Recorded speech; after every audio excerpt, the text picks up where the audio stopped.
Hi, my name's Starsky and welcome to From the Studio on Clubbing TV. In this episode, I'm going to be taking a look at a very beautiful but very expensive boutique synth. It's the Analog Solutions Leipzig V3.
So what exactly is this? I said in the intro it was a very expensive boutique synth and it costs around £1,000. It plays one note at a time, just like something like the Mini Moog. Hasn't got a keyboard, it hasn't got patch memories, it's not modular. So it's an expensive but really, really great sounding synth.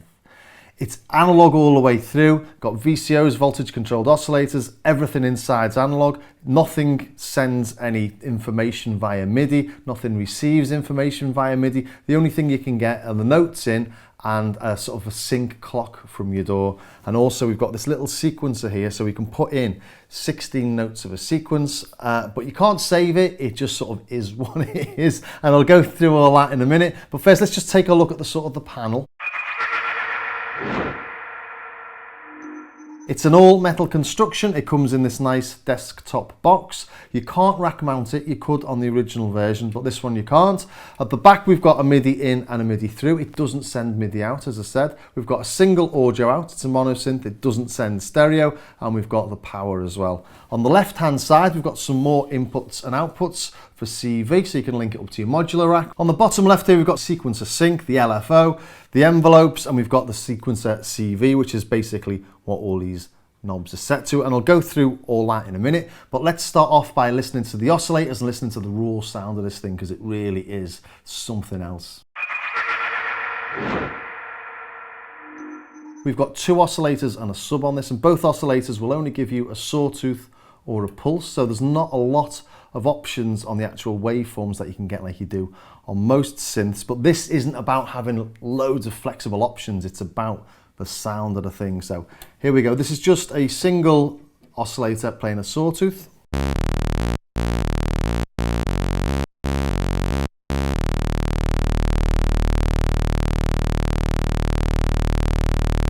And it just got a big raw power. Turn that up loud and it's as beefy as you get, and that's because it sort of distorts as it goes into the filter. If I play this quietly,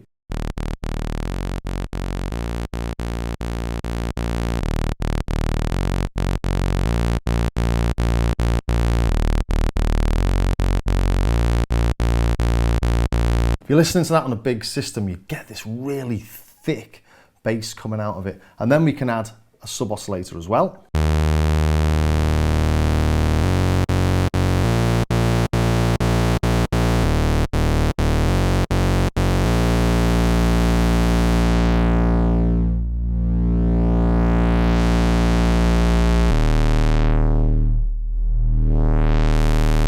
That's just lovely and dirty and gritty, and it sounds alive.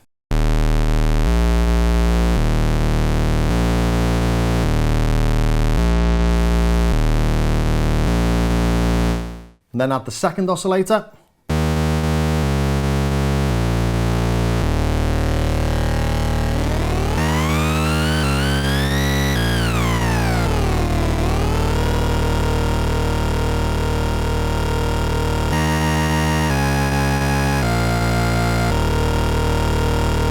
That just sounds absolutely massive. Two oscillators and a bit of sub.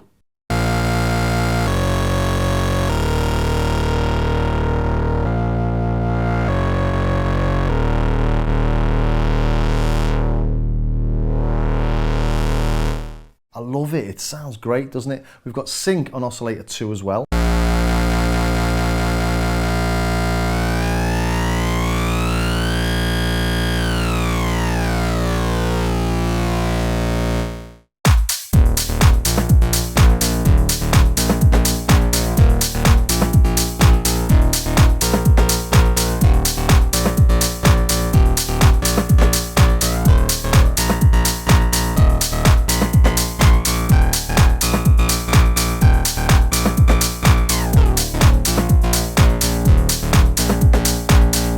Yeah, it's just massively fat, and that's just the raw sound. It's not going through any effects, any distortions. It's just that and a beat. That's amazing, isn't it?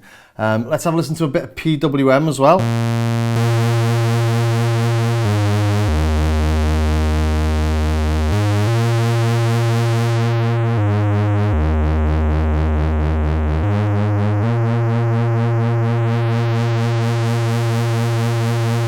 Again, that's just one oscillator playing. It's massive.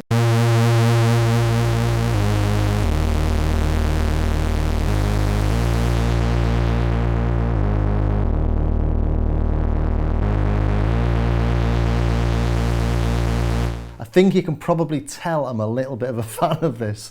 I just think it sounds amazing. So we move over to the filter then. Just like the oscillators are pretty simple, they've only got 2 waveforms. The filter's very simple on this as well. It doesn't get much simpler than a single filter. It's a 24 dB Moog ladder style filters. They're the sort of thing you get on the Mini Moog. We can track it over the keyboard, and it's got envelope modulation as well. So that's about as simple as you're ever gonna get.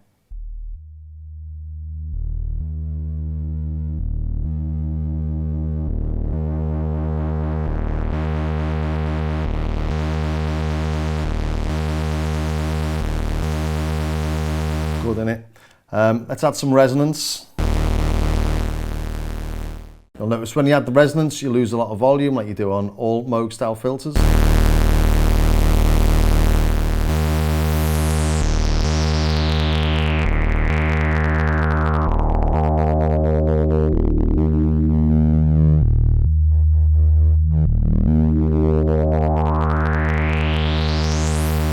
Really gritty, but sort of quite sweet sounding as well. If I just put a sawtooth on.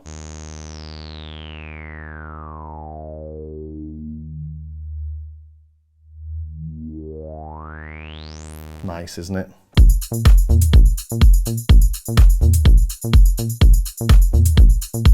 Sort of takes all the hard work out of making a track, doesn't it? That just sounds fabulous. Let me move over to the modulation section. As with everything on this, modulation is quite a simple affair. We've got just 3 routines, but they're really well thought out. We've got VCO1, VCO2, or the filter as the destinations. Then we've got the LFO as the source, and then we've got the envelopes, and we've got the oscillators as well, with each of them having slightly different options. So VCO1, for example, can be modulated by VCO2. Let's have a listen to that. And that allows us to do all those sort of sounds.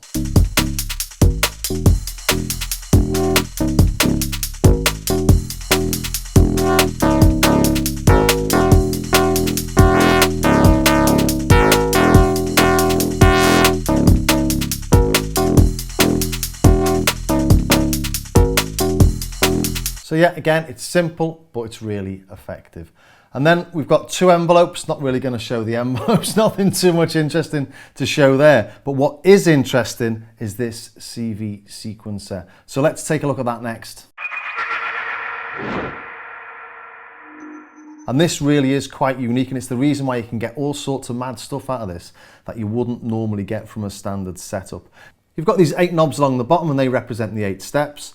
And you send the different CVs just by changing the knob position, and that's sent to the oscillators and to the filter, and you can adjust different amounts to each. And that makes it really fun to play with, but really difficult to keep in tune. And you sync that using this knob at the bottom here. Here it's on the LFO, so the faster we play the LFO, the faster that's playing. Or you can control it with your DAW using MIDI note C-2, so the lowest note you can play on MIDI, which you never use. So once you trigger that, it moves this a longer step. or you can have an external input coming through the CVs, and then you've got stop as well, obviously. And we can use this to control the speed of other bits of kit using this sequence sync output, which I've done on the Behringer RD9, which I showed a few weeks ago. Not only do we have the 8-step CV sequencer, we've got a 16-step MIDI sequencer that's sort of hidden because you can't control it, you can't do anything with it except for it just records or remembers the last 16 notes you played via MIDI. So if I play 16 things,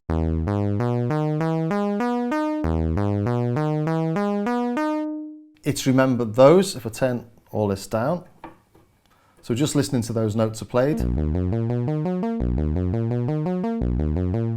If I play something else,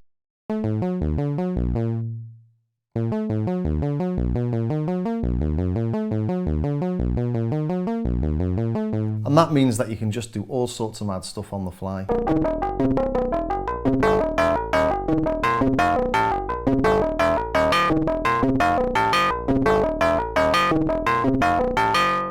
So because everything's out of tune, it takes you instantly into that sort of modular madness. But if you sit there and just tweak and play, you always come up with something really useful. And it sounds really, really nice actually through an effects unit. I've just got myself a hologram microcosm, it's called, so I'm gonna stick it through that. I don't know what I'm doing with that. It only arrived this morning, but I've put in the order a few months ago. So I'm really, really looking forward to having a little play with it.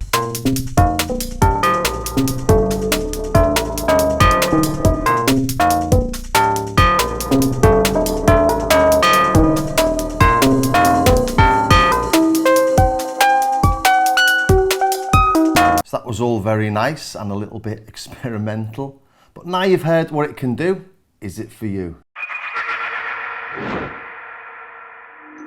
Well, it's £1,000, it plays one note at a time, it's got no presets, you've got limited MIDI control, you've got a limited sound palette from it, but it does sound absolutely fabulous. If you're looking for something to bring a little bit of analog magic to your setup, you couldn't go wrong with this, because it is analog magic in a box. It's probably not going to be the first synth you ever buy, but it could be the only synth that you actually need. Well, I hope you enjoyed that, and if you did, don't forget you can catch it whenever you like on our Clubbing TV official YouTube channel on the From the Studio playlist. Got any questions, drop them in the comments and I'll see what I can do to answer them. And don't forget, if you're into your synths and your drum machines and your studio tech in general, check out my Starsky Carr YouTube channel where I've got a lot more in-depth reviews and one of this as well. So, we'll see you in the next episode of From the Studio.